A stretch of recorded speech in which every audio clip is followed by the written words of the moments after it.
السلام عليكم. ازيكم عاملين ايه؟ يا رب تكونوا كويسين ودايما ان شاء الله في احسن حال. فيديو النهارده ان شاء الله هنعمل مع بعض الكشري المصري بطريقه سهله وبسيطه جدا جدا. ان شاء الله يعجبكم وطريقتي سهله وبسيطه. واذا عجبكم الفيديو ما تنسونيش في لايك وشير وسبسكرايب للقناه. ولو اول مره تشوفيني بتمنى تفعلي الجرس. عايزه اقولك ان بجد الكشري حلو قوي قوي قوي، وطبعا مفيش حد في الشعب المصري كله ما بيحبش الكشري.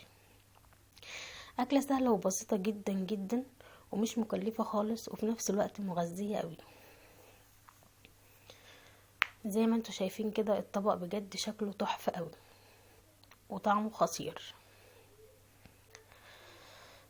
كملي معايا الفيديو هقولك على تكات للكشري وان شاء الله تعجبك. بصي الطبق عامل ازاي، بجد حلو قوي. زي ما انت شايفه كده حطيت كل حاجه لوحديها. تعالوا بقى نسمي الله ونشوف هنعمل ايه. اول حاجه كده انا هقول بسم الله الرحمن الرحيم. معايا هنا الحمص، انا غسلته لكن ما نقعتهوش، ولو حابه تنقعيه مفيش مشكله خالص. في ميه سخنه على النار نزلت الحمص كده، وطبعا ده اول حاجه بدات بيه لانه بياخد وقت معايا على النار. اهم حاجه تحطيه في ميه سخنه، واي بقوليات تحطيها في ميه سخنه عشان خاطر تستوي معاكي بسرعه. انا هنا مش هحط اي حاجه دلوقتي غير نص معلقه كده من الكمون. تمام. واول ما يغلي معايا هحط كمان نص معلقه من الثوم المفروم. حطيت كده الثوم المفروم بعد ما الميه غليت، واول ما احس كمان اللي هو دخل معايا على السوا هنزل الملح بتاعه. انا همشي معاكي خطوه بخطوه، تمام، وهعرفك كل حاجه. تاني حاجه كده انا عملت العدس بجبه، غسلته كويس، تمام، وحاطه له ميه برده سخنه على النار. في الميه السخنه على النار اهوت انا نزلت كده العدس، وانا زي ما قلت لكم اي بقوليات لازم نحطها في ميه سخنه. هحط له نص معلقه كمون، واول ما احس ان دخل على السوا هحط له الملح بتاعه. نص معلقه الكمون اهيت، وكده خلاص العدس معايا دخل على سوا خلاص. حطيت له معلقه الملح. تمام كده. تالت حاجه بقى وهعملها معايا البصلايه. طبعا ديت ملكه الكشري. عايزه اقولك قطعيها شرايح، قطعيها جوانح زي ما تحبي، او حتى في المبشره، لان طبعا البصل دوت اللي احنا هنستعمل الزيت بتاعه في كل حاجه. حطيت لها كده رشه من الدقيق علشان خاطر هي اللي هتخليه مقرمش معايا حتى لو قعد لتاني يوم. تمام. قلبيها كويس قوي وان شاء الله تطلع معاكي حلوه. طبعا معايا زيت سخن على النار، واهم حاجه الزيت يكون غزير عشان ما تتحرقش منك. كده انا معايا الزيت سخن اهوت، ونزلت كمان البصلايه. لازم يبقى ايدك فيها عشان ما تتحرقش من جنب وجنب. فردتها كده في الطاسه، اول ما تاخد اللون الحلو دوت هروح على طول شايلها. خدي بالك لان هي في لحظه بتتحرق منك. تمام. خلاص بقى طلعتها بالشكل الحلو دوت، لونها ذهبي كده وحلو. وبعد كده رابع حاجه بقى هبدا فيها المكرونه عشان هنستعمل الزيت. معايا مكرونه صغيره، ومعايا كمان مكرونه اسباجيتي. ممكن تستعملي اي نوع مكرونه زي ما تحبي، بس هما دول اساس الكشري.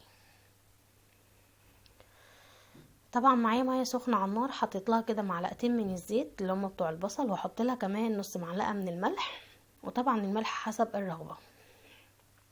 هنزل كده المكرونه الاسباجيتي الاول دقيقه واحده بس، وبعدين هنزل عليها بالمكرونه الصغيره.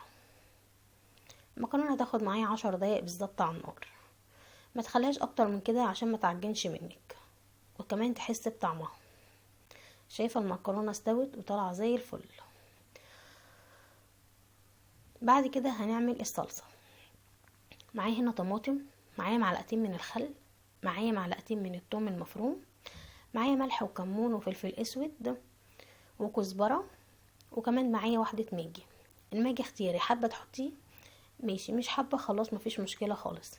بس عايزه اقولك ان الماجي فعلا هو اللي بيدي طعم الصلصه. في حله بقى كده على النار حطيت معلقتين كبار من الزيت، تمام، وحطيت الثوم المفروم معايا، وهخليها تتحمر تاخد اللون الذهبي الحلو. واول ما احس ان هي خدت اللون الحلو دوت اللي احنا شايفينه، هنزل عليها بالصلصة على طول وكمان التوابل. واول ما تاخد غلوة مني على النار واحس ان هي سبكت، نزلت عليها كده بمعلقتين الخل وخلاص كده هطفي عليها. بعد كده بقى هنستعمل الرز. معايا رز ومعايا شعرية ومعايا ملح وكمون وكمان واحدة ماجي. تمام. برضو الماجي اختياري. حطيت كده شوية من الزيت وحمرت الشعرية لحد ما تاخد اللون الذهبي الحلو ده. تمام. وهنزل بالرز، هقلبهم كده اهوت واشوحهم شوية، وبعد كده هحط لهم التوابل وهنزل بمية سخنة. المية السخنة بتخلي الرز مفلفل معايا وكمان ما ياخدش معايا وقت على النار. هسيبه يستوي بقى وتعالوا نعمل الخل او الدقة. معايا كده كوباية من المية، نص كوباية من الخل، معلقة من الثوم المفروم. تمام. مفروم حلو قوي. معايا ملح وكمون وكزبرة ونص ليمونة. الليمونة دي نحطها في الاخر خالص. في حلة على النار كده حطيت معلقة من الزيت صغيرة زي ما احنا شايفين. هحط فيها التومية، مش هتاخد لون، يا دوبك تشم النار. تمام كده. وهطفيها بالخل. حطيت نص كوباية الخل وحط كمان كوباية المية. ممكن كمان تستعملي المية بتاعة الحمص، مفيش مشكلة خالص. انا هستعمل الاتنين. اي مية الحمص اهيت انا كمان حطيت شوية منها. في الاخر بعد ما غلي كده خالص وحسيت ان هو خلاص كده مش محتاج تاني النار، عصرت الليمون. هبدأ اعمل معاكم الشطة دي. طبعا الصلصة اللي انا عملتها معاكم، قطعت طماطمية، خدت اللحم بس بتاعها. تمام. وده الخل اللي انا عملته وكمان الشطة. حطيت شوية زيت كده على النار ونزلت بالشطة، بس اهم حاجة الزيت يكون سخن. اول ما اشم ريحة الشطة كده على طول، متخليهاش كتير عشان ما تتحرقش معاكي وتمرر. هنزل دلوقتي بالصلصة اللي انا عملتها معاكم بتاعة الكشري. تمام. طبعا انا هنا بعمل الشطة الزيت. بعد كده على طول هنزل على بالخل اللي انا عملته برضو معاكم.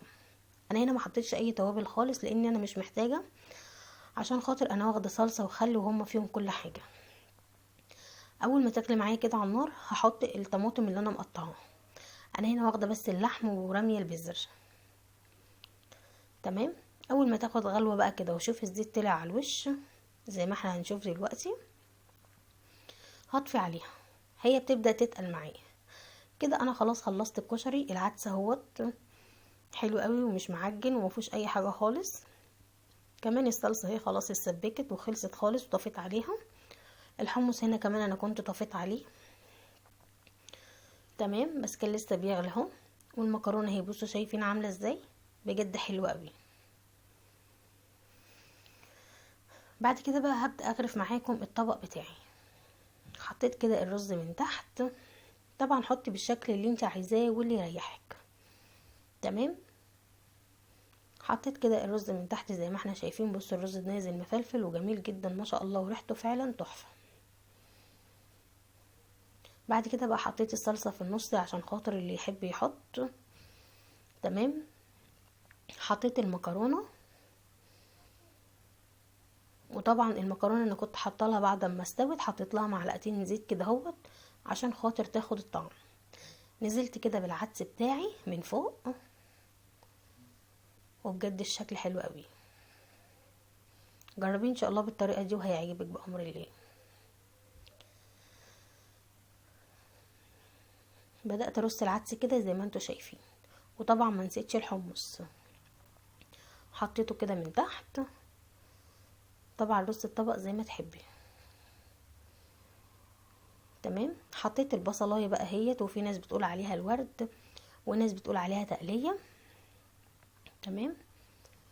وهي عندنا في مصر هنا احنا بنقول عليها التقليه. تمام كده.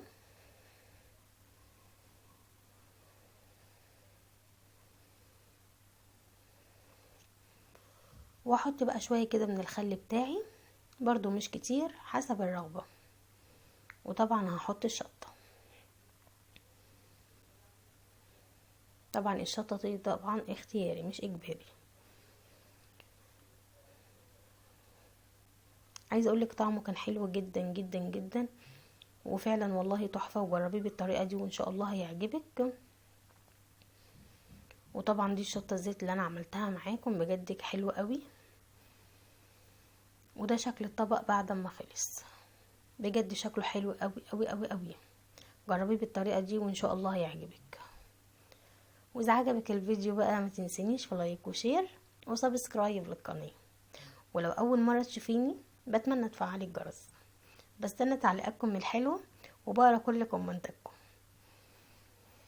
اشوفكم على خير في الفيديو الجاي ان شاء الله، واقول لكم السلام عليكم.